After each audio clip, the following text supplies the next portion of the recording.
98% of villages in the country.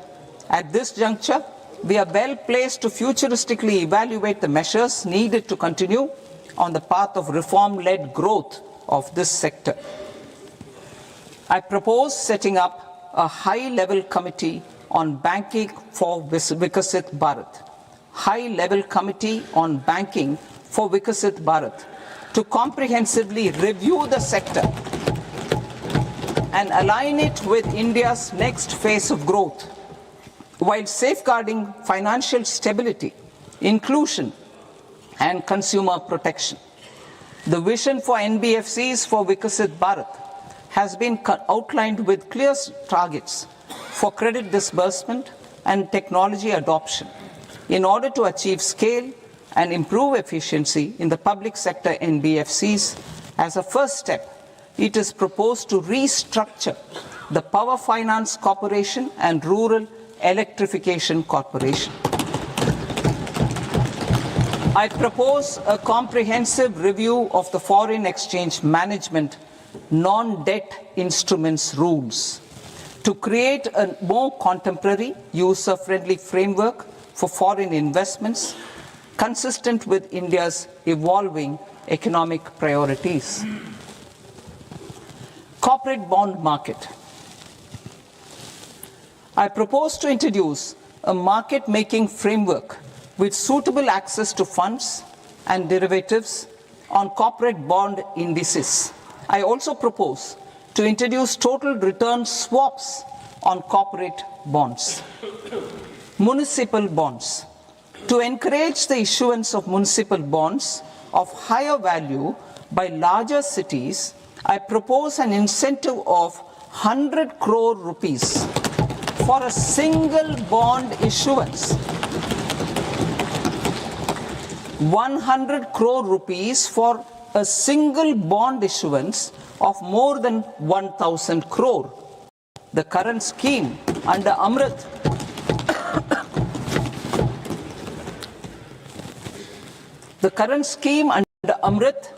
which incentivizes issuances up to 200 crores only, will also continue to support smaller and medium towns. That will also continue to support the smaller and medium towns. Ease of doing business. Individual persons resident outside India, PROI, will be permitted to invest in equity instruments of listed Indian companies through the portfolio investment scheme. It is also proposed to increase the investment limit for an individual PROI under the scheme from 5% to 10%, with an overall investment limit for all individual PROIs to 24% from the current 10%. Emerging technologies including AI. 21st century is technology driven.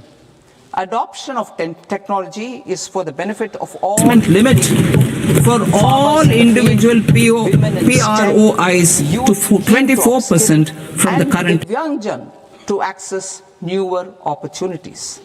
The government has taken several steps to support new technologies through AI Mission, National Quantum Mission, Anusandhan National Research Fund, and Research and Development and Innovation Fund.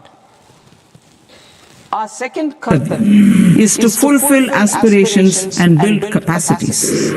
Close to 25 crore individuals have come out of multi-dimensional poverty through a decade of our government's sustained and reform-oriented efforts.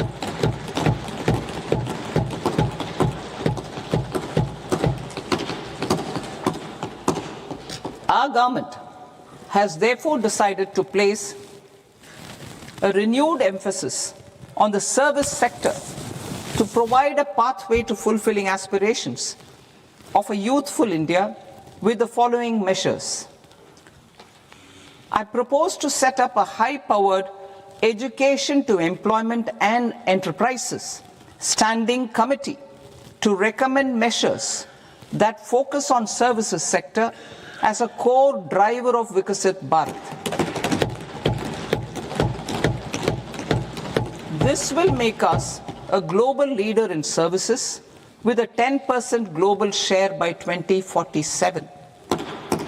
The committee will prioritize areas to optimize the potential for growth, employment, and exports. They will also assess the impact of emerging technologies, including AI, on jobs and skill requirements and propose measures thereof.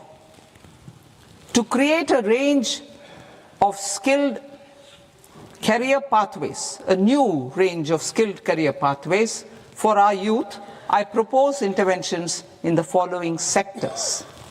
Health. Existing institutions for allied health professionals will be upgraded and new AHP institutions established in private and government sectors.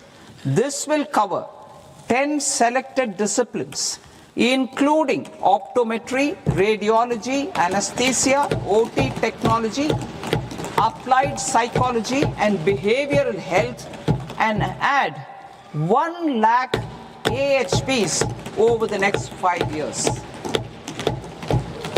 A strong care system covering geriatric and allied care services will be built.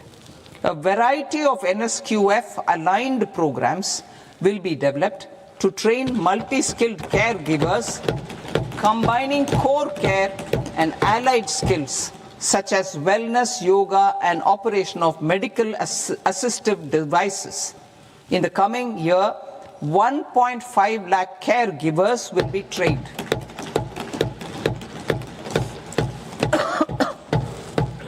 Hubs for medical value tourism. To promote India as a hub for medical tourism services, I propose to launch a scheme to support states in establishing 5 regional medical hubs in partnership with the private sector. These hubs will serve as integrated healthcare complexes that combine medical, educational, and research facilities. They will have Ayush centers, medical value tourism facilitation centers, and infrastructure for diagnostics, post-care, and rehabilitation. These hubs will provide diverse opportunities, job opportunities for health professionals, including doctors and AHPs. Ancient Indian yoga, already respected in several parts of the world, was given a mass global recognition when Honorable Prime Minister took it to the UN. Post-COVID, Ayurveda gained a similar global acceptance and recognition. Exporting quality Ayurveda products helps farmers who grow the herbs and youth who process the products. To meet growing global demand, a few more steps are being taken. I propose to 1. Set up 3 new All India Institutes of Ayurveda. 2. Upgrade Ayush pharmacies and drug testing labs for higher standards of certification ecosystem and make available more skilled personnel. 3. Upgrade the WHO Global Traditional Medicine Center in Jamnagar to bolster evidence-based research, training, and awareness for traditional medicine. Animal husbandry. Livestock contributes to close to 16% of farm income, including of poor and marginal households. To scale up availability of veterinary professionals by more than 20,000, I propose to roll out a loan-linked capital subsidy support scheme for establishment of veterinary and para-veterinary colleges, veterinary hospitals, diagnostic laboratories, and breeding facilities in private sector. Collaboration between Indian and foreign institutions will also be facilitated. Orange economy. India's animation, visual effects, gaming and comics sector, AVGC sector, is a growing industry projected to require 2 million professionals by 2030. I propose to support the Indian Institute of Creative Technologies, Mumbai, in setting up ABGC content creator labs in 15,000 secondary schools all over the country and 500 colleges. The Indian design industry is expanding rapidly, and yet there is a shortage of Indian designers. I propose to establish, through Challenge Route, a new National Institute of Design to boost design education and development in the eastern region of India. Education. Our government will support states through Challenge Route in creating 5 university townships in the vicinity of major industrial and logistics corridors. These planned academic zones will host multiple universities, colleges and research institutions, skill centers and residential complexes. In higher education, STEM institutions, prolonged hours of study and laboratory work pose some challenges for girl students. Through VGF, Viability Gap Funding and capital support, one girls' hostel will be established in every district.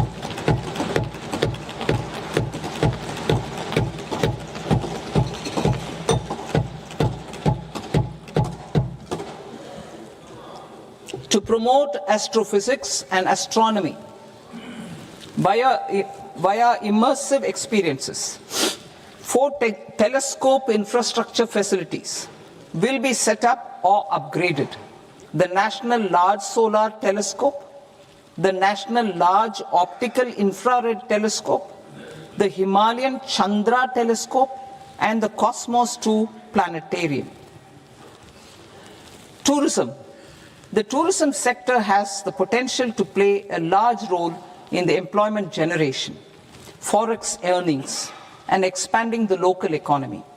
I propose to set up a National Institute of Hospitality by upgrading the existing National Council for Hotel Management and Catering Technology.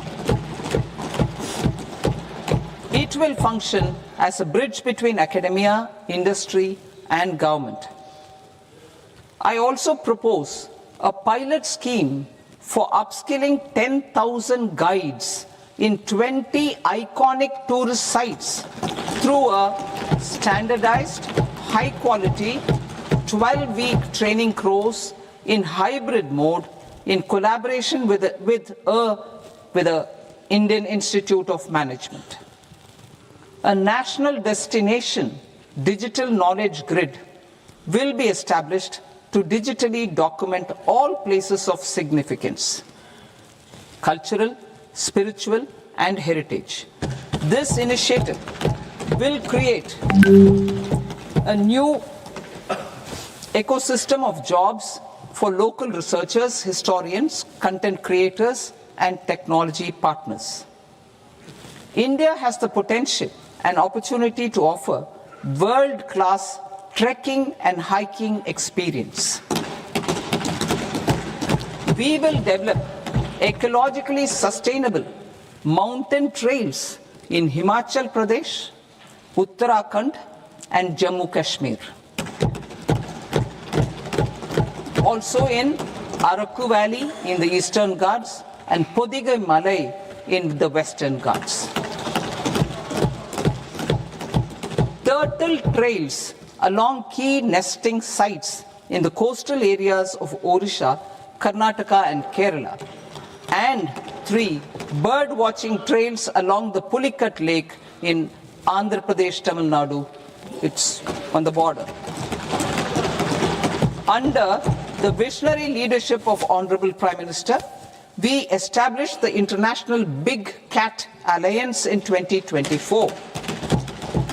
This year, India is hosting the first ever Global Big Cat Summit where heads of governments and ministers from 95 range countries will deliberate on collective strategies for conservation. Heritage and culture tourism. I propose to develop 15 archaeological sites, including Lothal, Dolavira, Rakigadi, Adichanallur, Saranath, Hastinapur, and Leh Palace into vibrant experiential cultural destinations. Excavated landscapes will be open to the public through curated walkways. Immersive storytelling skills and technologies will be introduced to help conservation labs, interpretation centers, and guides. The sports sector provides multiple means of employment, skilling, and job opportunities. Taking forward the systematic nurturing of sports talent which is set in motion through the Khelo India program earlier, I propose to launch a Khelo India mission to transform the sports sector over the next decade. The mission will facilitate an integrated talent development pathway supported by training centers which are foundational, intermediate, and elite levels. B, systematic development of coaches and support staff. C, integration of sports science and technology. D, competitions and leagues to promote sports culture and provide platforms. And E, development of sports infrastructure for training and competition. Our third Kartavya aligns with our vision of Sabka Saath, Sabka Vikas towards Vikasit Bharat. This requires targeted efforts for 1. Increasing farmer incomes through productivity enhancement and entrepreneurship, with special attention to small and marginal farmers. B. Empowering Divyangjan through access to livelihood opportunities, training, and high-quality assistive devices. C. Empowering the vulnerable to access mental health and trauma care. D. Focus on the Purvodaya states and the Northeast region to accelerate development and employment opportunities. Fisheries. We will undertake initiatives for integrated development of 500 reservoirs and Amrit Sarovars. 2. Strengthen the fisheries value chain in coastal areas and enable market linkages involving startups and women-led groups together with fish farmer producer organizations. Animal husbandry. To provide quality employment opportunities in rural and peri-urban areas, we will support the animal husbandry sector in entrepreneurship development through A. A credit-linked subsidy program. B. Scaling up and modernization of livestock enterprises. C. Enhanced creation of livestock, dairy, and poultry. Enhanced creation of livestock, dairy, and poultry-focused integrated value chains. And D. Encourage creation of livestock farmer-producer organizations. High-value agriculture.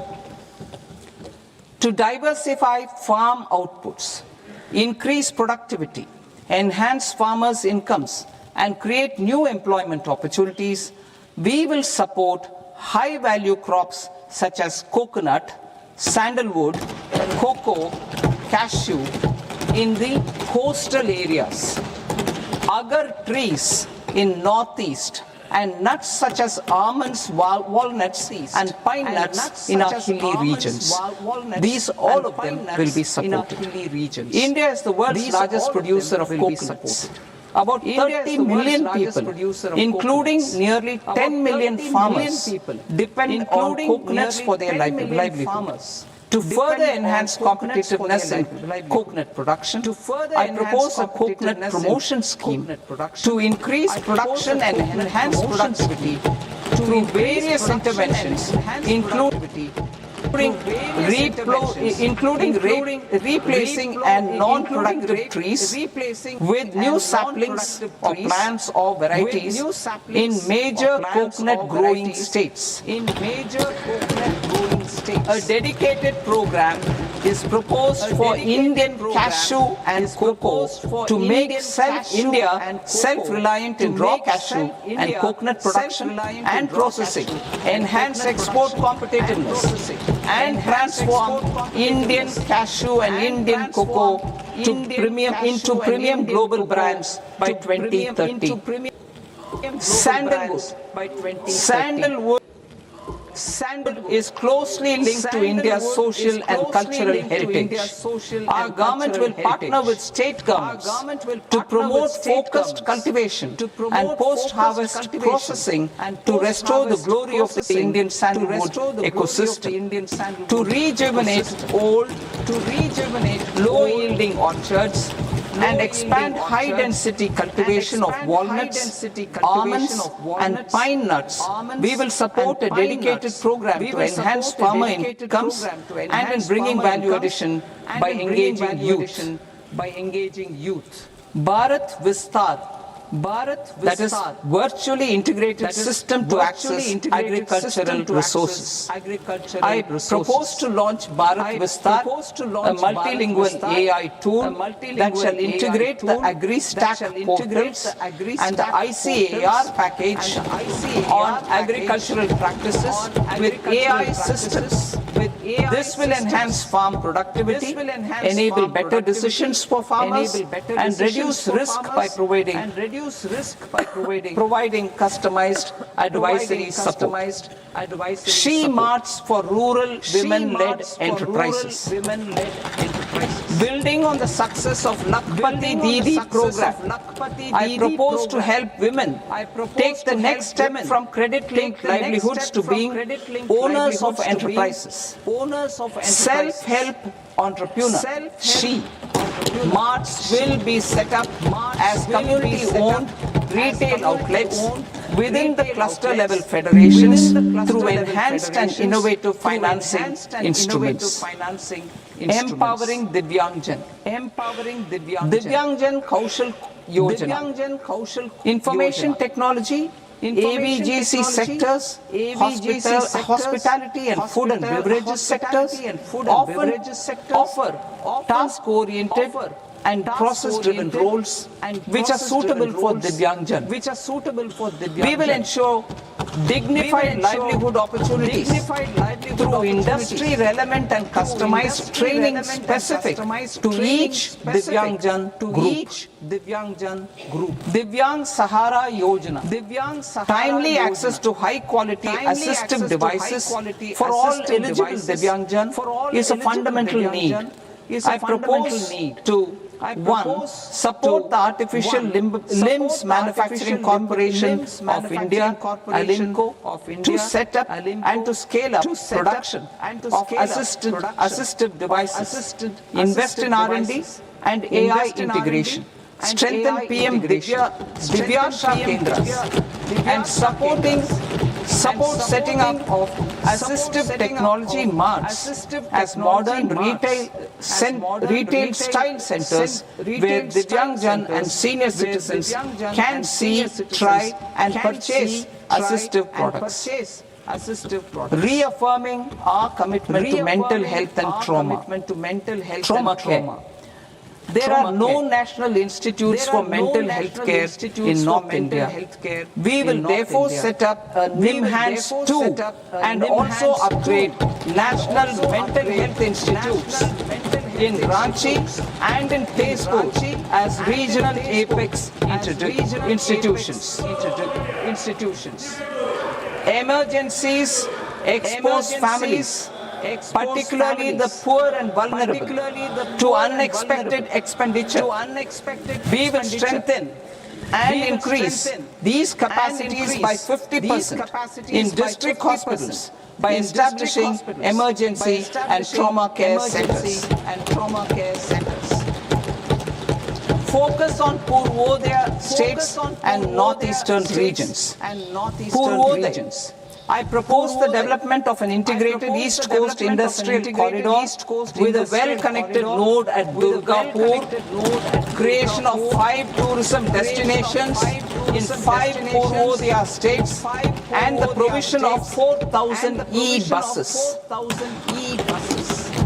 Buddhist sites in northeastern region. The northeastern region is a civilizational confluence of Theravada and Mahayana or Vajrayana traditions. I propose to launch a scheme for development of Buddhist circuits in Arunachal Pradesh, Sikkim, Assam, Manipur, Mizoram and Tripura. The scheme will cover preservation of temples and monasteries, pilgrimage interpretation centers, connectivity and pilgrim amenities. 16th Finance Commission. On 17th November 2025, the 16th Finance Commission submitted its report to the President. As mandated under Article 281 of the Constitution, the government is to lay the report along with the explanatory memorandum on the action taken report on the recommendations of the Commission in Parliament, which, Sir, Honourable Speaker, you've allowed me to do at the commencement of this session. The government has accepted the recommendation of the Commission to retain the vertical share of devolution at 41%. As recommended by the Commission, I have provided 1.4 lakh crores of rupees to the states for the year 2026-2027 as Finance Commission grants. These include rural and urban local body and disaster management grants. Fiscal consolidation. Government has been delivering on our fiscal commitments consistently without compromising on social needs. To strive towards accepted standards of fiscal management in Budget 25-26, I had indicated that the central government would target reaching a debt to GDP ratio of 50 plus or minus 1% by 2030-31. In line with this, the debt to GDP ratio is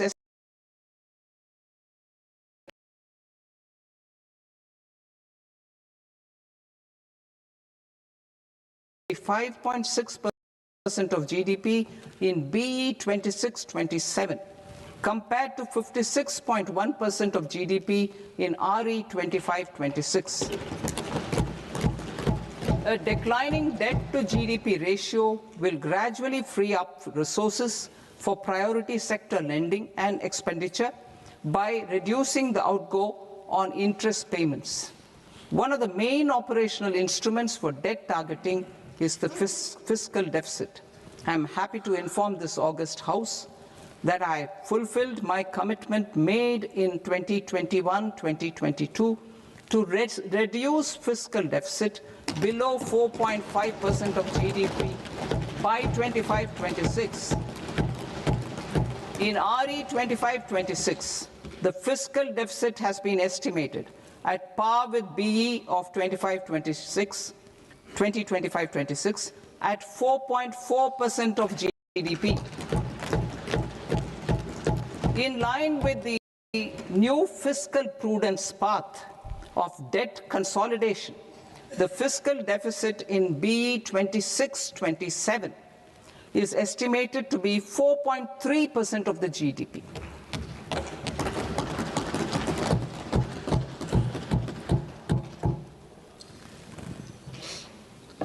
The revised estimates of the non-debt receipts are 34 lakh crore rupees, of which the centre's net tax receipts are 26.7 lakh crore. The revised estimate of the total expenditure is 49.6 lakh crore rupees, of which the capital expenditure is about 11 lakh crores. Budget estimates 2026 to 2027. Coming to 26-27, the non-debt receipts and the total expenditure are estimated as 36.5 lakh crore and 53.5 lakh crore respectively.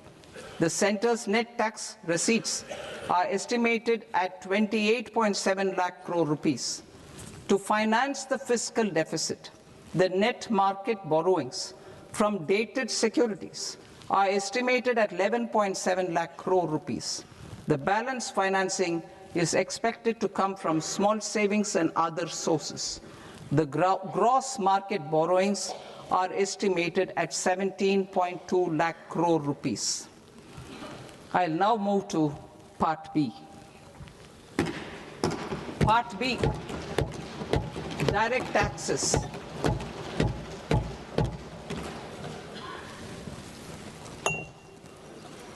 Honorable Speaker, sir, I now present my proposals on direct taxes. New Income Tax Act. In July 2024, I announced a comprehensive review of the Income Tax Act 1961. This was completed in a record time, and the Income Tax Act 2025 will come into effect from 1st April 2026. The simplified income tax rules and forms will be notified shortly, giving adequate time to taxpayers to acquaint themselves with its requirements. The forms have been redesigned such that ordinary citizens can comply without difficulty. Ease of living. I propose that any interest awarded by the Motor Accident Claims Tribunal to a natural person will be exempt from income tax, and any TDS on this account will be done away with. I propose to reduce TCS rate on the sale of overseas tour program package from the current 5% and 20% to 2% without any stipulation of amount. I propose to reduce TCS rate for pursuing education and for medical purposes under the Liberalized Remittance Scheme, popularly known as LRS, from 5% to 2%. Supply of manpower services is proposed to be specifically brought within the ambit of payment to contractors for the purpose of TDS to avoid ambiguity. Thus, TDS on these services will be at the rate of either 1% or 2% only. I propose a scheme for small taxpayers wherein a rule-based automated process will enable obtaining a lower or nil deduction certificate instead of filing an application with the assessing officer. For the ease of taxpayer holding securities in multiple companies, I propose to enable depositories to accept Form 15G or Form 15H from the investor and provide it directly to various relevant companies. I propose to extend time available for revising returns from 31st December to up to 31st March with the payment of a nominal fee. I also propose to stagger the timeline for filing of tax returns. Individuals with ITR 1 and ITR 2 returns will continue to file till 31st July, and non-audit business cases or trusts are proposed to be allowed time till 31st August. TDS on sale of immovable property by a non-resident is proposed to be deducted and deposited through resident buyers and his or her PAN-based challan instead of requiring a TAN, which is a temporary accounting number. To address practical issues of small taxpayers like students, young professionals, tech employees, relocated NRIs, and such others, I propose to introduce a one-time 6-month foreign asset disclosure scheme for these taxpayers to disclose income or assets below a certain size. This scheme would be applicable for two categories of taxpayers, namely, A, who did not disclose their overseas income or assets, and B, who disclosed their overseas income and or paid due tax but could not declare the asset acquired. For category A, the limit of undisclosed income or asset is proposed to be up to 1 crore rupees. They need to pay 30% of fair market value of asset or 30% of undisclosed income as tax and 30% as additional income tax in lieu of penalty and would thereby get immunity from prosecution. For category B, asset value is proposed to be up to 5 crore rupees. Here, immunity from both penalty and prosecution will be available with a payment of fee of 1 lakh rupees. Rationalizing penalty and prosecution. Multiplicity of proceedings are hindrance to the ease of doing business. I propose to integrate assessment and penalty proceedings by way of a common order for both.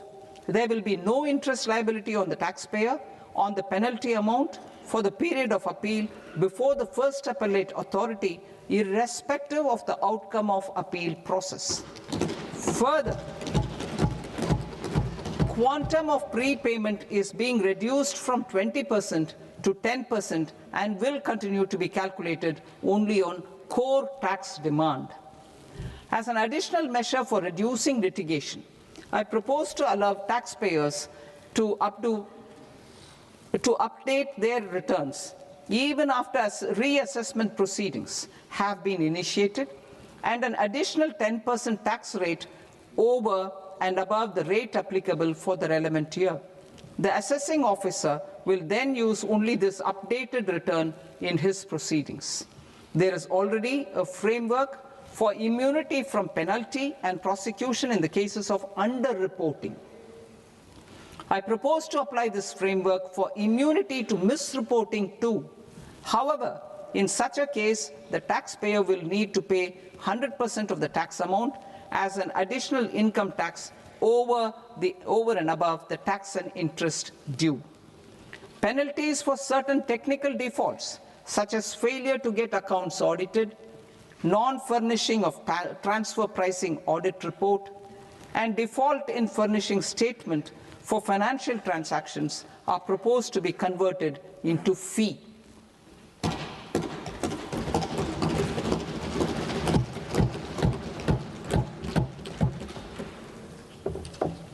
I propose to rationalize prosecution framework under Income Tax Act while maintaining a careful balance for deterrence in some serious offence.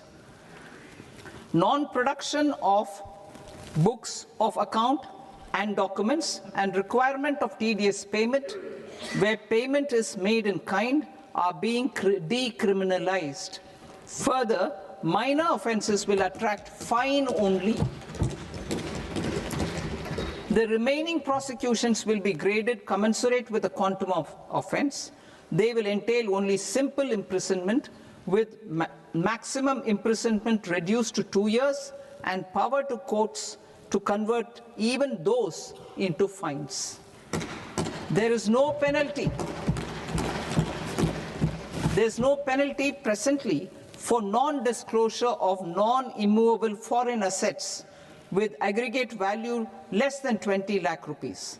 I propose to also provide them with immunity from prosecution with retrospective effect from 1/10/2024.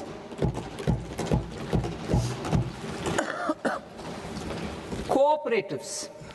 Deduction is already allowed to a primary cooperative society engaged in supplying milk, oilseeds, fruits or vegetables raised or grown by its members.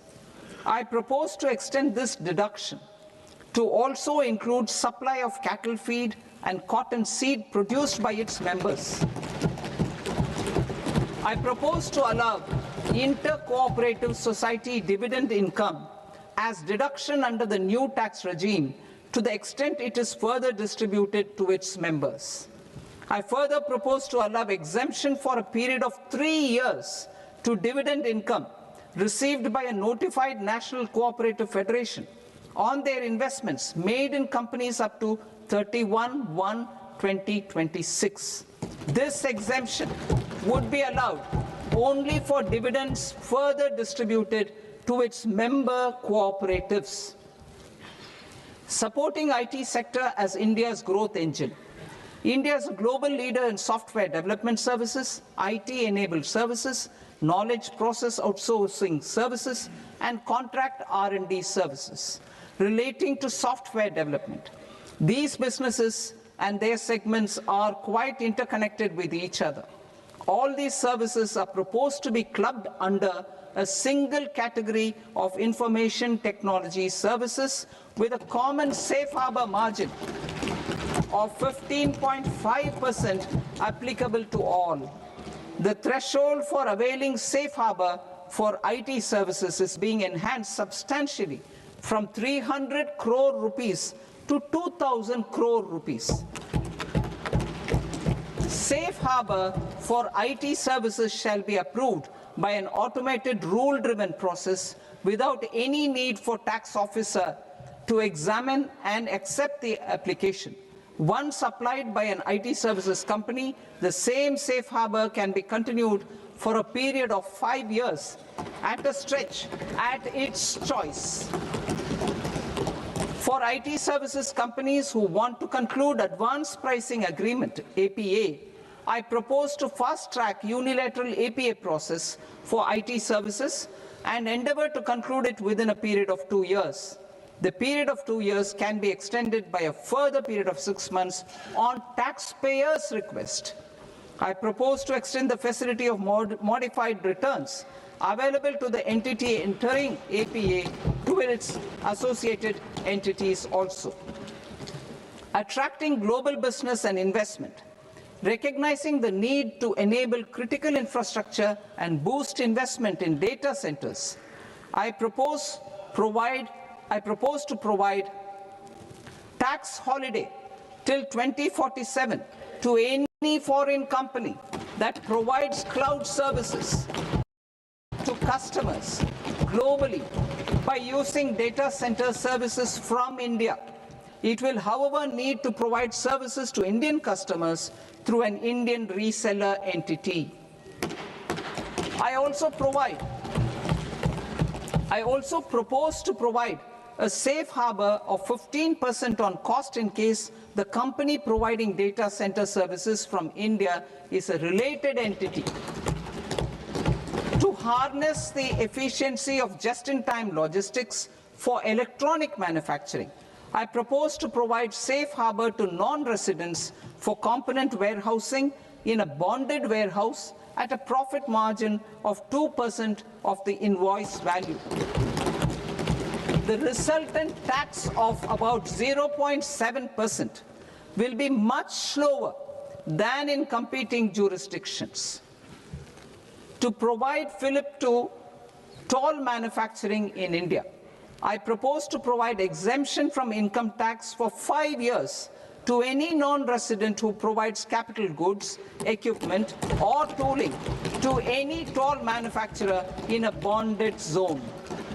To encourage vast pool of global talent to work in India for a longer period of time, I propose to provide exemption to global, non-India sourced income of a non-resident expert for a stay period of 5 years under notified schemes. I propose to provide exemption from minimum alternate tax, the MAT, to all non-residents who pay tax on presumptive basis. Tax administration. I propose to constitute a joint committee of Ministry of Corporate Affairs and Central Board of Direct Taxes for incorporating the requirements of income computation and disclosure standards, the ICDS, in the Indian Accounting Standards, IND-AS itself.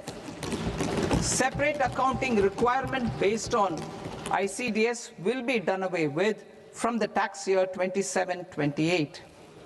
To support Prime Minister Modi's vision of homegrown accounting and advisory firms to become global leaders, I propose to rationalize the definition of accountant for the purposes of safe harbor rules.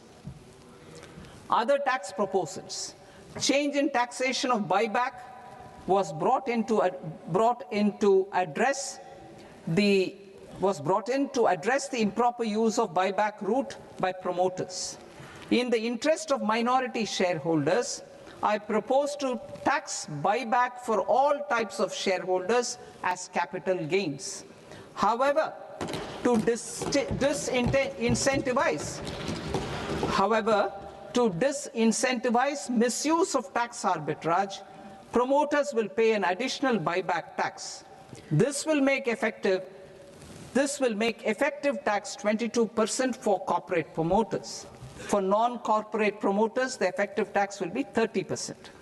TCS rate for sellers of specific goods, namely alcoholic liquor, scrap, and minerals, will be rationalized to 2%, and that on tender leaves will be reduced from 5% to 2%. I propose to raise the STT on futures to 0.05% from the present 0.02%. STT on options premium and exercise of options are both proposed to be raised to 0.15% from the present rate of 0.1% and 0.125% respectively. We reformed the taxation landscape for corporates in 2019 by providing them a simplified regime with lower tax rate so that they could productively focus on business rather than on claim of deductions and exemptions. To encourage companies to shift to the new regime, set off of brought forward MAT credit, minimum alternate tax credit, is proposed to be allowed to companies only in the new regime. Set off using available MAT credit is proposed to be allowed to an extent of 1/4 of the tax liability in the new regime. MAT is proposed to be made final tax, so there will be no further credit accumulation from 1st April 2026. In line with this change, the rate of final tax is being reduced to 14% from the current MAT rate of 15%. The brought forward MAT credit of taxpayers accumulated till 30th March 2026 will continue to be available to them for set-off as above. Indirect taxes. I shall now take up proposals related to indirect taxes. My proposals for customs and central excise aim to further simplify the tariff structure, support domestic manufacturing, promote export competitiveness, and correct inversion in duty. To continue weeding out long-continuing customs duty exemptions, I propose to remove certain exemptions on items which are being manufactured in India or where the imports are negligible. Similarly, to further simplify the process of ascertaining the rate of duty applicable on a particular item, I propose to incorporate certain effective rates in various customs notifications to the tariff schedule itself. I shall now take up sector-specific proposals. Promotion of exports of marine, leather, and textile products. I propose to increase the limit for duty-free imports of specified inputs used for processing seafoods for export from the current 1% to 3% of FOB value of the previous year's export turnover. I also propose to allow duty-free imports of specified inputs, which is currently available for exports of leather or synthetic footwear, to exports of shoe uppers as well. I propose to extend the time period for export of final product from the existing 6 months to 1 year for exporters of leather or textile garments, leather or synthetic footwear, and other leather products. energy transition and security. I propose to extend the basic customs duty exemption given to capital goods used for manufacturing lithium-ion cells for batteries to those used for manufacturing lithium-ion cells for battery energy storage systems also. I propose to exempt basic customs duty on import of sodium antimonate for use in manufacture of solar glass. Nuclear power. I propose to extend the existing basic customs duty exemption on imports of goods required for nuclear power projects till the year 2035 and expand it for all nuclear plants irrespective of their capacity. Critical minerals. It is proposed to provide basic customs duty exemption to the import of capital goods required for the processing of critical minerals in India. Biogas blended CNG. I propose to exclude the entire value of biogas while calculating the central excise duty payable on biogas blended CNG. Civil and defense aviation. I propose to exempt basic customs duty on components and parts required for the manufacture of civilian training and other aircrafts. It is proposed to exempt basic customs duty on raw materials imported for the manufacture of parts of aircraft to be used in maintenance, repair, or overall requirements by units in the defense sector. Electronics. To deepen value addition in the consumer electronics sector, I propose to exempt basic customs duty on specified parts used in the manufacture of microwave ovens. Special economic zone.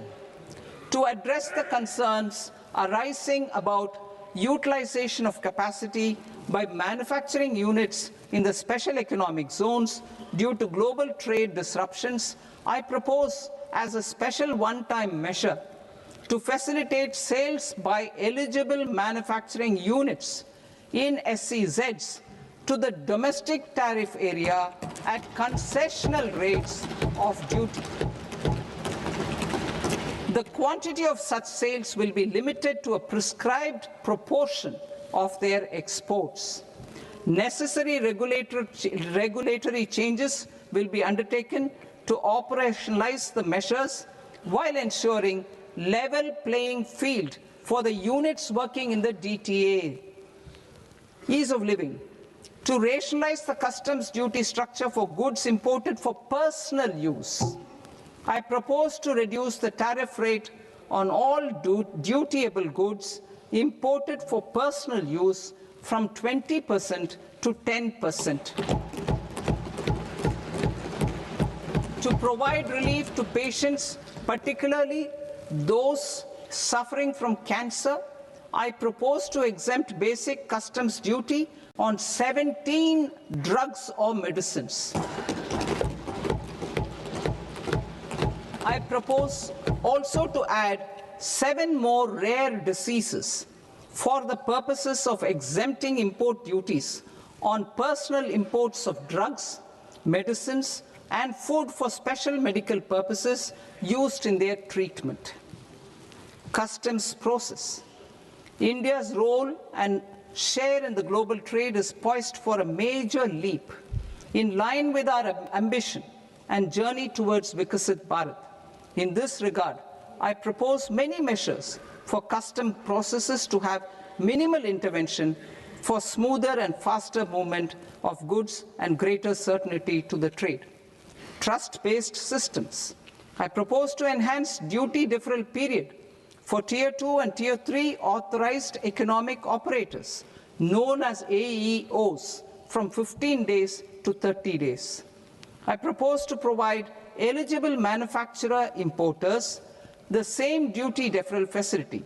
This should encourage them to get themselves accredited as a full-fledged Tier 3 AEO in due course. To provide greater certainty and for better business planning, I propose to extend validity period of advance ruling binding on customs from the present 3 years to 5 years. In the spirit of the whole of government approach,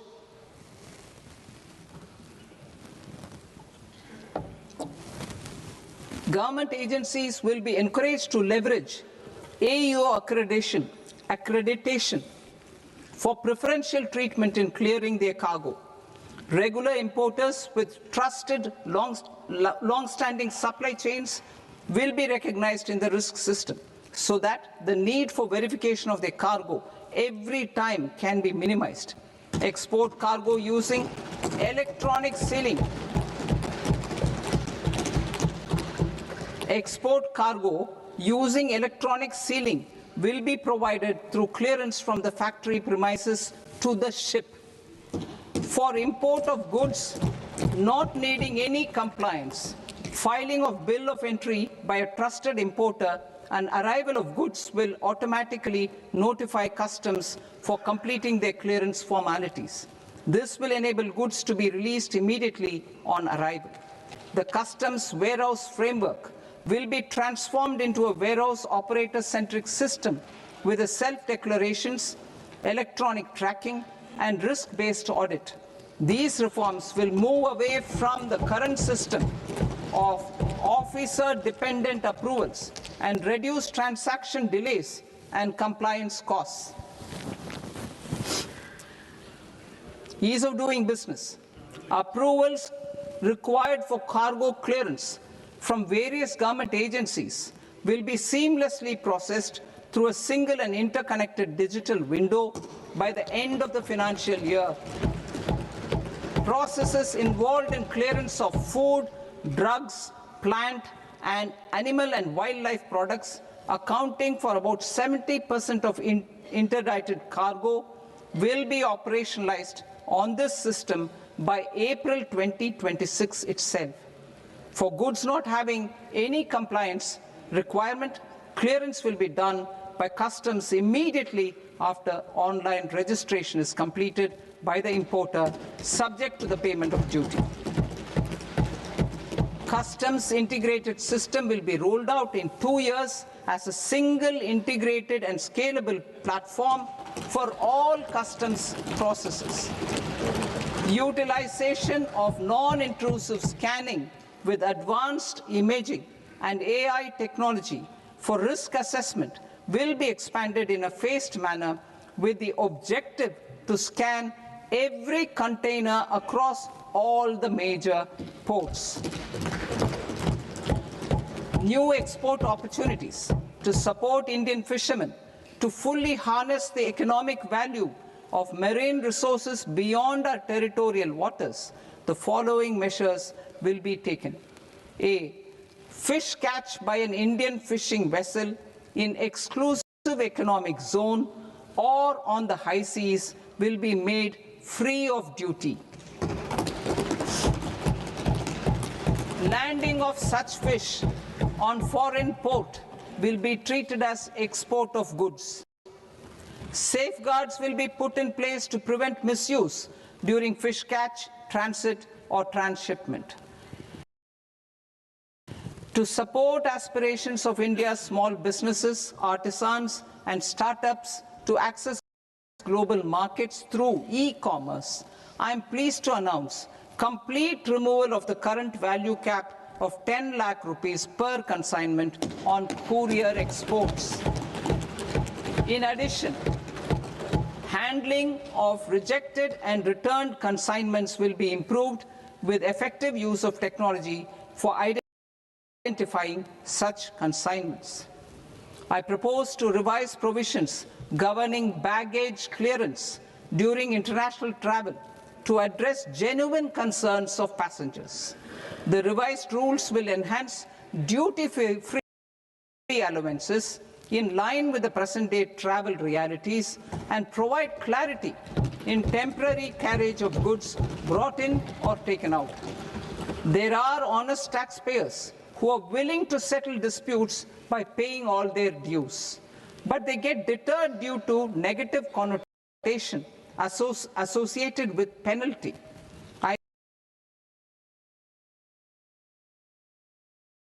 they will now be able to close cases by paying an additional amount in lieu of penalty. Honorable Speaker, sir, with this, I commend the budget to this august House. Jai Hind.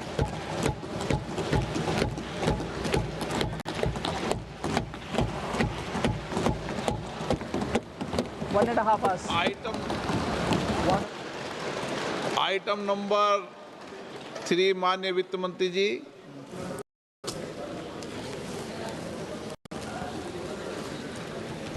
Item number 2, sir. 3.